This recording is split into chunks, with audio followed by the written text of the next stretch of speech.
But I just wanted to dovetail into what Norm was saying when he talked about the unions, right? We have been excluded for decades from being recruited or able to work in the unions. And so that is a prime example of the systemic, institutional, and structural racism that we're talking about that puts us as Black people at a disadvantage. So I wouldn't expect people who have never experienced not having their white privilege to understand the struggle of Black Americans who have been oppressed. That is oppression.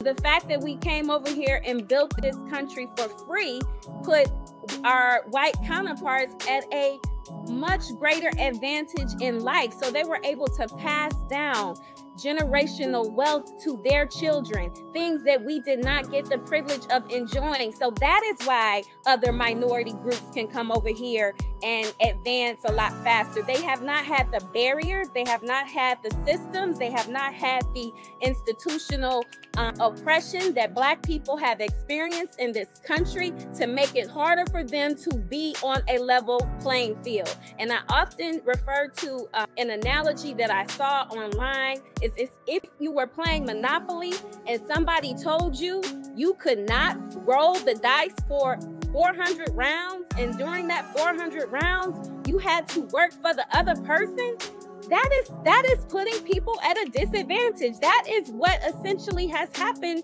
to Black people. So for people to act as if they can't understand the disparities and the differences and the disadvantages that Black people have experienced and continue to experience to this day because of government policies and practices that have been in place for decades, that is why. This is Strategic Moves with Kenn Dowell.